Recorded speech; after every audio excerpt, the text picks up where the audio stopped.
Today's daily word is worthy, and I am going to be talking about that today, but not necessarily from the point of view of the daily word. However, I will say this. One of the things that really gets in our way of our own inner peace is comparing ourselves to other people and judging other people. My former church in Fairfax, Virginia, was actually Oakton, Virginia, but it was Unity of Fairfax, Fairfax being the county. We did a building project while I was there. That was Herculean, a $4 million church. And God sent us a phone call one day, and these people were starting a school. And they wanted to know if they could meet in our church. So that's what transpired. And they were there for many, many years in our classrooms, our children's classrooms that we didn't use during the week. So it was income for us. It was run by Turkish people. So I got to be very good friends with a lot of people. Went to Turkey. I've been there twice now. Best food ever. I'm telling you, really, really nice people. So this is what the little story I want to tell you. I was in the restroom one day, and this little girl came out, and I was washing my hands, and she goes over to the sink to wash hers, and she looks down, and she said, "I have boots just like those." And I said, "You do?" And she said, "Yes. Well, except mine are black." I said, "Okay." Flowers on the sides. I said, "Okay." Because we were just alike. She and I were just alike in spite of the differences. That is what her child mind saw. And I think when we look past experiences, you and I are just alike. So, I wanted to just say that. I want to talk about worthiness. And I want to talk about self-esteem. I have a firm belief that self-love, or lack thereof, is the root of a whole lot of misery in the world. A lack of self-love. And a lot of people don't even know that they don't love themselves. I mean, my gosh, I didn't know that for years. I was a good little Christian girl, sacrificing myself for everybody else. Somebody once said, "Well, what are your needs?" "I don't have any needs." You know, that's how self-aware I was. And it took many painful years, really, and a little bit of therapy and a whole lot of prayer to get to the point where I recognized the importance of self-love and exactly what self-love really is. Some people think self-love is egotistical or being selfish, and that couldn't be further from the truth.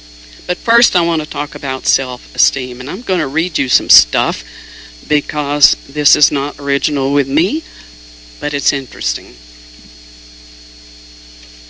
The key characteristics of healthy self-esteem are a firm understanding of one's skills.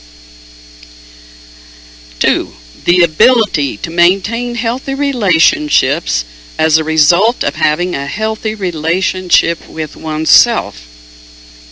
3, realistic and appropriate personal expectations.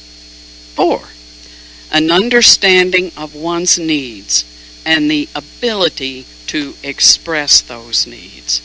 Now that's an important one, the ability to express those needs without feeling less than. Factors that affect self-esteem are age, disability, genetic, illness, physical abilities, socioeconomic status, and our thought patterns. There's lots of parts to this. Healthy self-esteem shows up as avoid dwelling on past negative experiences. We are able to let it go. feeling confident, a positive outlook, to say no when you want to say no, and see your overall strengths and weaknesses and accept them. We know that there can be low self-esteem and there can be excessive self-esteem. Low self-esteem. A person may believe others are better than themselves. They may find expressing needs very difficult.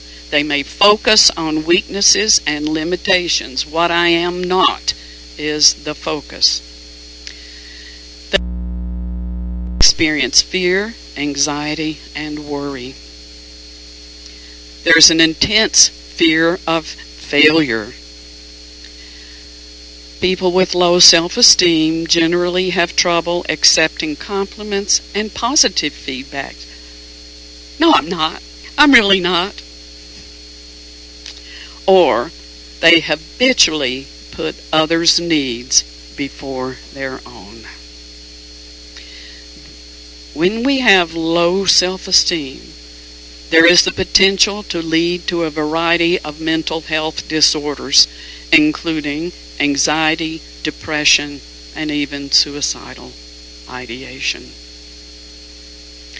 Excessive self-esteem, pendulum swings the other way.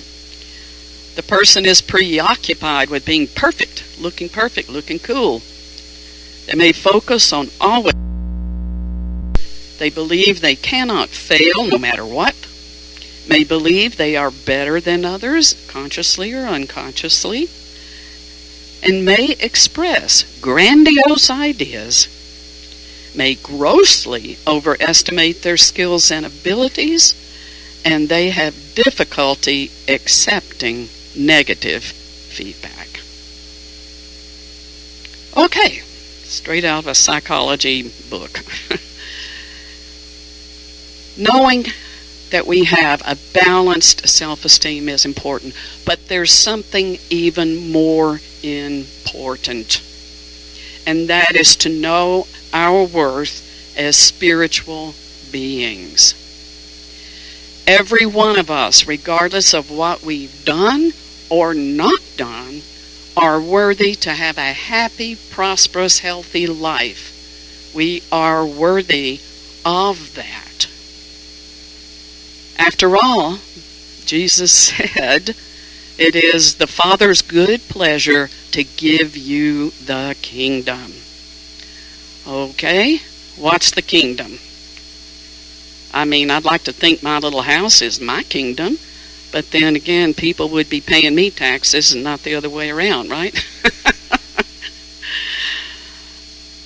Kingdom, literally, is a territory that is ruled by a king or a queen. A territory. So, if you're a king or a queen, what is your territory? Is it in the outer? I don't think Jesus was talking about my little plot of land on Escadilla. I don't think that's the point. What and queen of is our consciousness. And who are our subjects? All those little thought people. All those little thoughts. And I'll tell you, some of them are unruly. Some of them are rebellious. So how do we deal with that?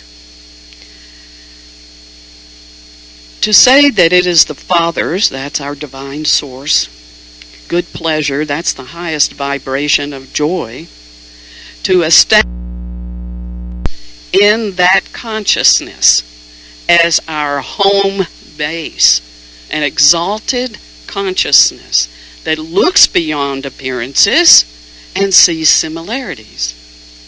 Your boots in the bathroom and my boots in the bathroom are the same boots in the bathroom.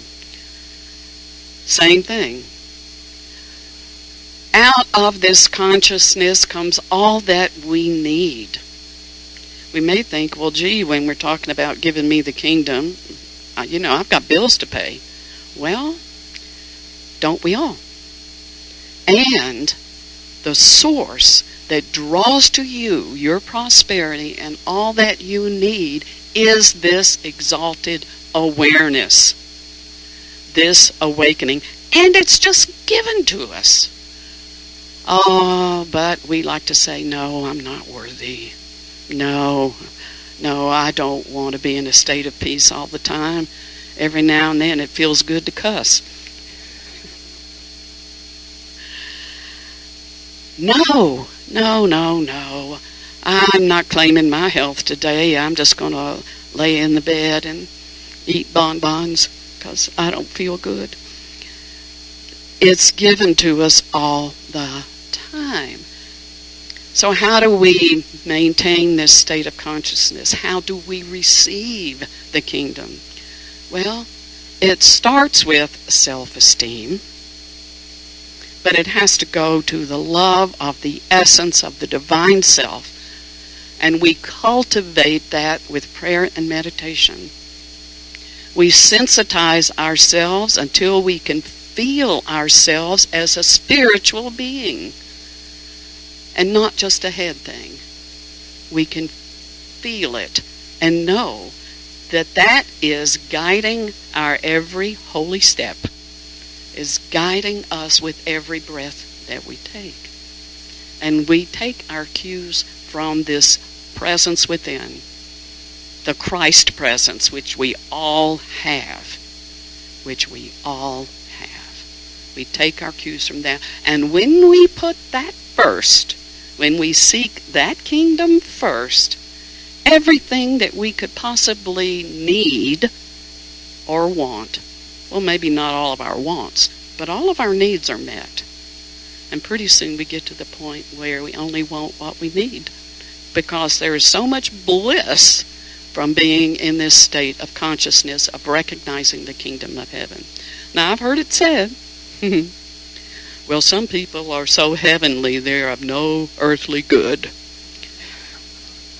Au contraire, the more you are centered and poised in the Christ mind, the clearer your mind will be, and the more powerful your presence.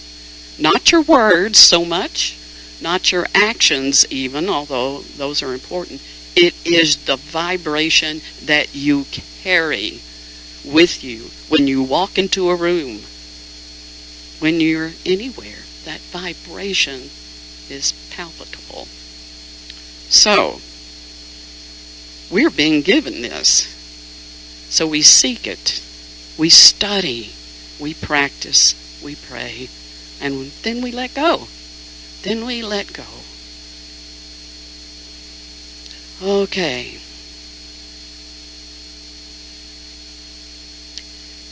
Forgiveness is key.